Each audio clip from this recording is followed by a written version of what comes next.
Hello guys, welcome to my channel. तो ये जो वीडियो है, जो अभी रिसेंटली में जो एसएससी का जो प्रेफरेंस फॉर्म आया उसके रिगार्डिंग मैं ये वीडियो बना रहा हूँ। तो देखिए, मैं इसके बारे में कुछ पॉइंट रख रहा हूँ और इसके बारे में जो भी बेसिक जो जानकारी है आपको प्रेफरेंस फॉर्म भरने से पहले जो ध्यान रखनी चाहिए वो सारी आपको मैं इसमें बताने जा रहा हूँ। सॉरी।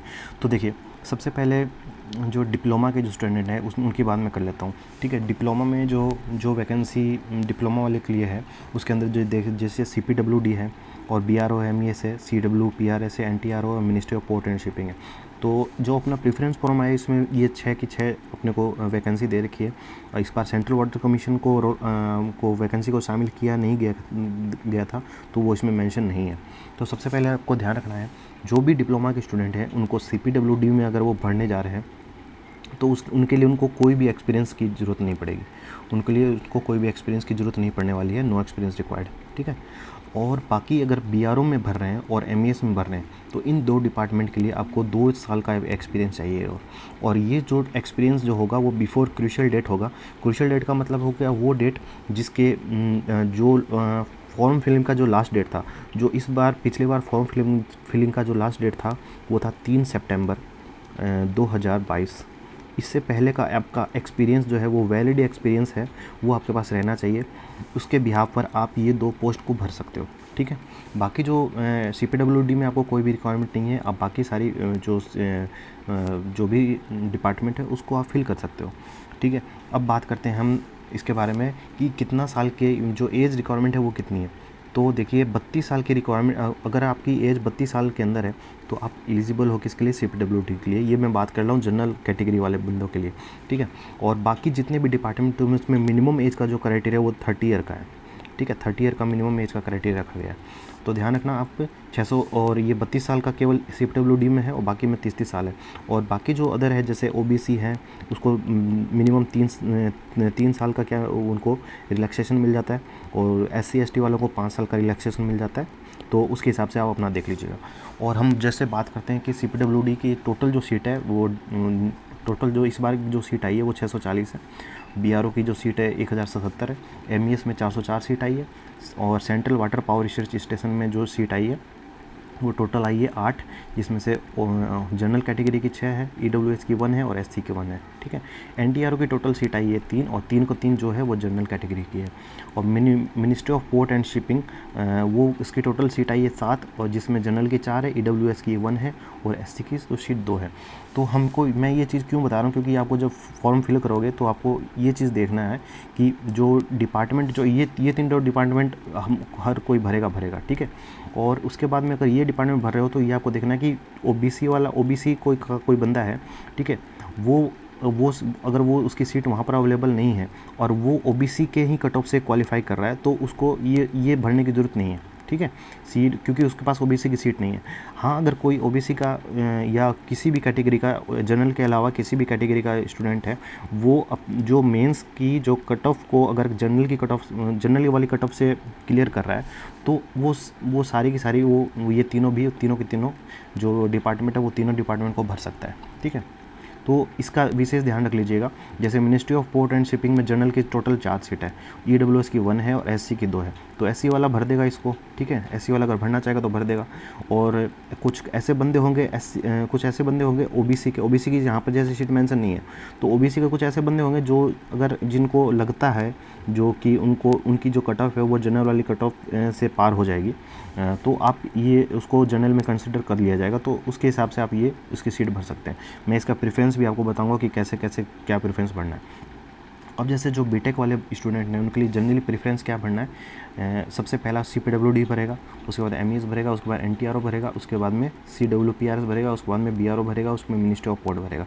NTRO और ये CWPRS ये डिपेंड करता है कि आपको इसको आप एक्सचेंज भी कर सकते हो, क्योंकि NTRO की जो जॉब है वो जनरली दिल्ली में लगने वाली है, और CWPRS की जो जॉब है वो पूना, इसका जो हेड क्वार्टर है इसका पूना है। ठीक है, पुणे में। उसके बाद में मिनिस्ट्री ऑफ पोर्ट और हार्बर, ये वाला जो है वो मेनली आपको लक्षद्वीप, अंडमान निकोबार, यहाँ पर इसकी जॉब लोकेशन है। तो इस चीज़ का ध्यान रखिएगा कि आपको मतलब कि अगर ये सीट मैंने आपको ऊपर बता दी कि इसके हिसाब से अगर आप इस लोकेशन में आप सुटेबल हो तो आप उसके अकॉर्डिंग इसको थोड़ा बहुत इंटरचेंज कर सकते हो।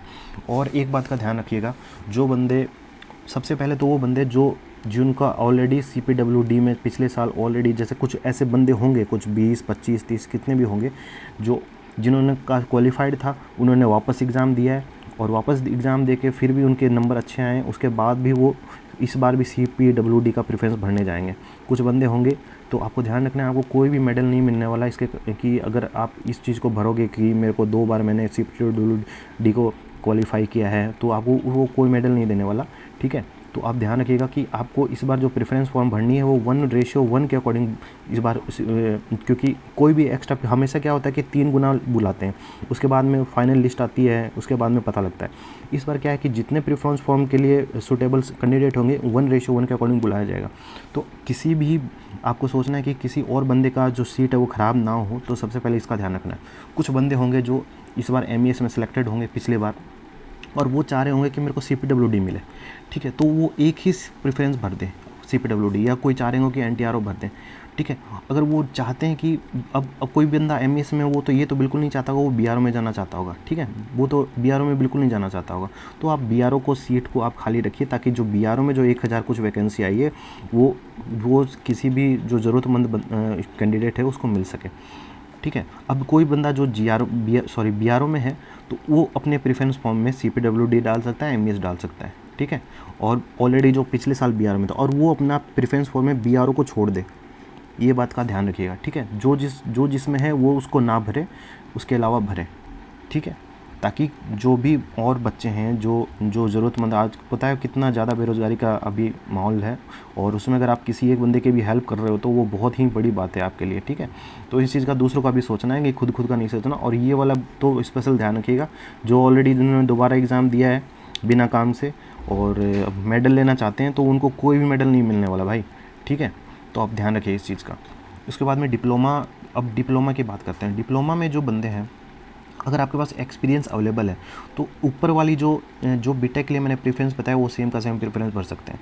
और कोई जो बंदा जिसके पास में एक्सपीरियंस नहीं है, तो वो क्या क्या भर सकता है, वो उसको तो MES और BRO भी छोड़ना पड़ेगा, क्योंकि अगर आपके पास एक्सपीरियंस है, या आपने कोई ऐसा फॉल्स एक्सपीरियंस बनवा रखा है जो बाद में जाके पता चलती है कि वो एक्सपीरियंस आपने गलत बनवा रखा है, तो वो उस पर आप पर अदरवाइज़ एक्शन भी लिया जा सकता है, कि आपको कुछ 2 साल के लिए आपको कोई भी एग्ज़ाम के लिए डिबरेट कर सकते हैं, या कुछ भी ऐसा हो सकता है। तो इस चीज़ को आप ना करें।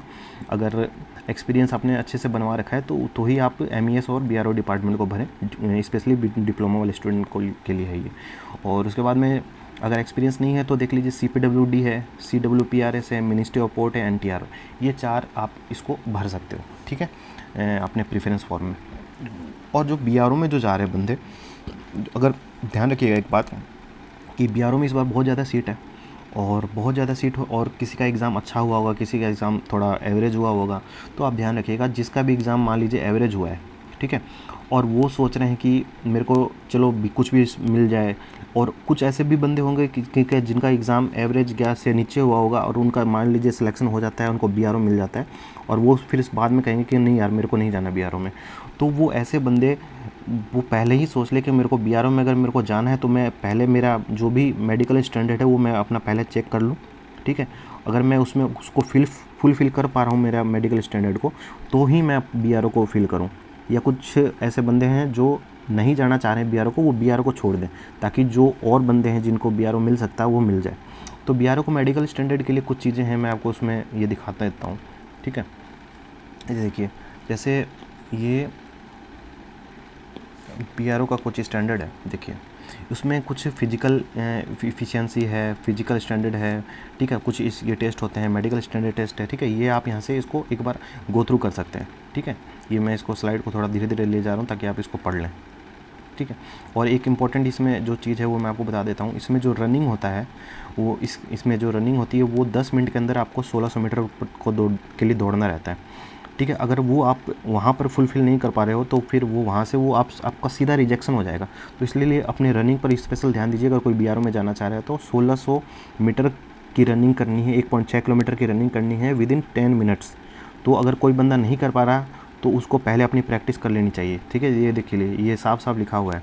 ठीक है, 10 मिनट के अंदर आपको ये 1 माइल मतलब 1 माइल का रनिंग करना है, यानी कि 1.6 किलोमीटर को। ठीक है, ये बात हो गई। और भी जैसे कुछ स्टैंडर्ड होते हैं, जैसे आपका जिस आप रीजन से हैं तो उसके अकॉर्डिंग आपको ये स्टैंडर्ड फिजिकल स्टैंडर्ड दे रखे हैं कि आपकी चेस्ट कितनी होनी चाहिए, मिनिमम का हाइट कितना होना है, मिनिमम वेट कितना होना चाहिए। तो वेस्टर्न रीजन के लिए ये है, ईस्टर्न रीजन के लिए देख लीजिए, वेस्ट प्लेन रीजन के लिए, ईस्टर्न रीजन के लिए देख लीजिए, और सेंट्रल रीजन के लिए देख लीजिए, साउदर्न रीजन के लिए देख लीजिए। ठीक है, तो ये सारी चीज़ें आप एक बार इसको गो थ्रू कर लीजिएगा before filling the preference for BRO. Okay, तो ये चीज़ हो गई। और ये जो आपको जितना भी स्टैंडर्ड है, ये जो पीडीएफ है, ये पिछले बार जो एसएससी का नोटिफिकेशन आया था उसी के साथ मेंशन है। तो कोई देखना चाहता है तो ये देख सकता है वहाँ से। अब हम बात करते हैं प्रेफरेंस फॉर्म को बढ़ने की। ठीक है, तो सबसे पहले आपको क्या करना है, देखिए गाइस, ये देखिए, उसके बाद जैसे ही आपकी आईडी लॉगिन हो जाएगी उसके बाद में आपको ऑप्शन कम प्रेफरेंस फॉर्म यहाँ आपको दिख जाएगा। ठीक है, ये वही उसके बाद में ये यहाँ पर जो लेटेस्ट की वैकेंसी आती है वो सारी चीज़ें डिटेल में रहती है, वहीं पर आपको यहाँ पर क्लिक। उसके बाद में देखिए, जैसे आप देख सकते हैं कि यहाँ पर जो कोड का पोस्ट कोड का नाम दे रखा है, और उसके बाद में जैसे आपको CPWD पहले भरना है तो D यहाँ पर आप पहले फिल करिएगा। उसके बाद में उसी तरह आपको ये 1 2 3 4 5 6 जो मैंने आपको 6 बताया तो वो सारे के सारे इसमें दे रखे हैं। ठीक है, तो आप अपना अच्छे तरीके से सारी चीज़ों को ऑब्ज़र्व करके अपना ये फॉर्म भरिए, ताकि आगे जाकर कोई दिक्कत का सामना नहीं करना पड़े। उसके बाद में आपको ये यहाँ पर सबमिट करना है, उसके बाद में आप इसका प्रिंट भी ले सकते हैं। Thank you guys.